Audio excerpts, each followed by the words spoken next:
tell me a little bit about grilling a New York steak. First off, the grill is really hot, and I'm gonna put a little extra virgin olive oil on my vegetables and my meat. Now, on the grill, I turn the heat on one side of the grill down a little bit because it's not going to take nearly as long to cook the vegetables as it is going to take the steaks. So the steaks are going to be on a higher heat, and the vegetables will be on a lower heat. Okay. It's nice and hot, and again, the grill's clean. I just want to put the meat on. And those don't have to be marinated or anything, just a little salt and pepper, Extra olive virgin oil. olive oil, salt and pepper. That's really all you need for a good steak. And you definitely want to keep the fat on the meat. I like to.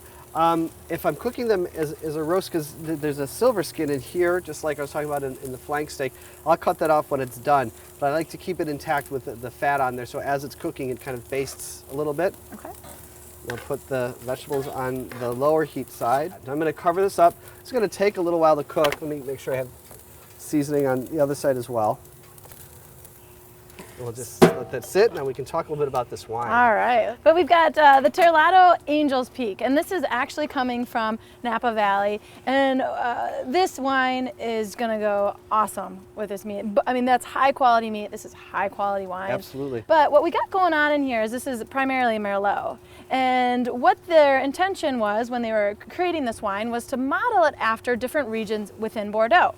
So this one, with the 95% Merlot, is based on the Merlot-based blends of Pomerol on the right bank in Bordeaux. And they also have the Devil's Peak, which is going to be based on the Saint-Emilion, which is a Cab Franc-based blend, and then the Cardinal's Peak, which is based on a Margaux base blend, which has a lot more Cabernet in it, Cabernet Sauvignon.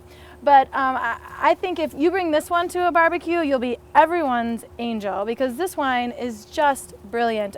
The color and the depth of color on this is just fun to look at. But the nose, it's full of blackberries and cassis and plum and black fruits and blue fruits. With a nice cedar note on it, which is quite typical, I think, of Merlot-based blends. And then on the palate, this wine is big and rich. And you know, for a steak like this, we're going to need a big and rich wine to really match the food that you're preparing. All right, the steaks are about ready to come off the grill. All right.